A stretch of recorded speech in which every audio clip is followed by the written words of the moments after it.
So, the history of ranch dressing. So, we had the word ranch, and I was really trying to mix it up to talk about the different ranch varieties that are out there. And I thought, ranch, I wonder how ranch dressing started. So, I started researching, and I'm like, if this was made in California, I'm just going to be floored. And then, as it turns out, it's also our listening area. So, I was like, well, this is really... Well, that's convenient. Really cool. Okay, so... I tried to check in with a lot of the sources, including family members, former owners of operations and stuff like that.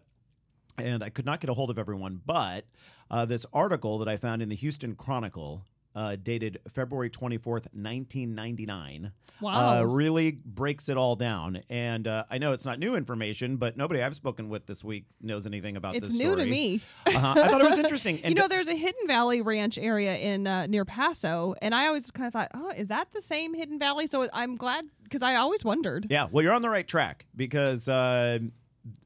it was called, it literally was called Hidden Valley Ranch. And so for people familiar with the Santa Ynez Valley and Santa Barbara, there are two ways you can get to Santa Barbara coming from the north. You can go Highway 101, which follows the coast, and it's a beautiful drive along the coast there. Or you can go up and over, what is that? Highway what?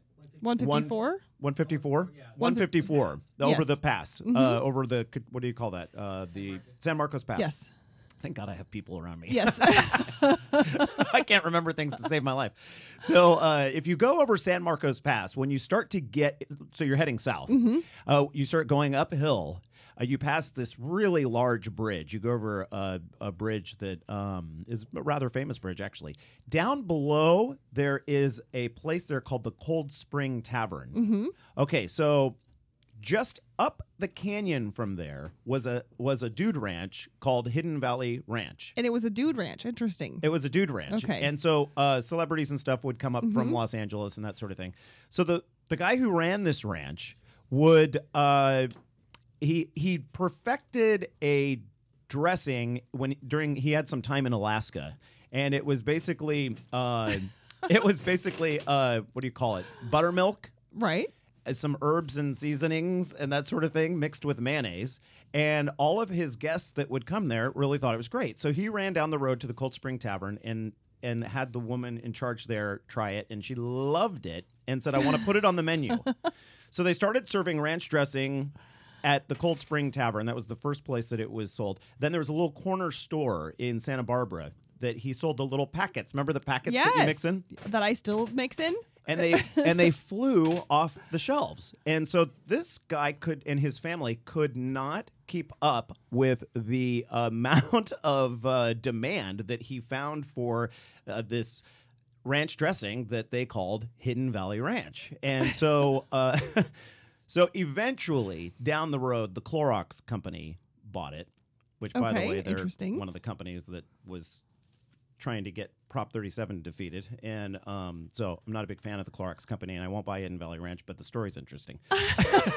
So at any rate, so the family that founded this, it's Steve and Gail Henson. They only trademarked Hidden Valley. They didn't trademark ranch. The ranch dressing part. That's why you see a zillion different versions of ranch dressing. Brands of ranch, but only one Hidden Valley. There is only one Hidden Valley. The recipe has been greatly altered from the original ranch dressing, according to this article. Clorox really tweaked it, after they bought the rights to it. But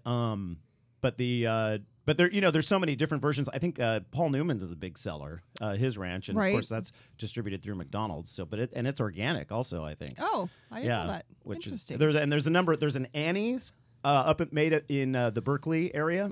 Annie's is organic, and that's a delicious one if you get a chance to try that. And that's also organic. I always thought it would be fun to try to make ranch dressing truly from scratch, but I always go and get the packet out of the pantry. And right. Patty Pyburn, during the commercial break, found the ranch recipe. So, Patty, let's run down the ingredients there really fast. Salt, monosodium glutamate, or MSG. Which I just want to say quickly, it's a food myth that MSG causes all these ailments and such. Headaches is what I always heard it was associated with. Yeah. So Not true? No, research Okay. it a little bit, and you'll find out that it really got a black eye, a bad rap? unnecessarily. It's still not good for you, really, but it really boosts the savor factor by like It tenfold. enhances flavor. Dehydrated garlic, dehydrated onion, black pepper, dehydrated parsley, and calcium stearate, which I just was looking up really quickly on Wikipedia, and it's some sort of a flow agent used in food production. So just so that maybe so it doesn't clump up. And yeah, exactly. So you could leave that off your homemade recipe for sure. I like to use that whenever I can. You No. don't. I have a bottle of it in my spice rack. Yes, of course you do. All right, everyone.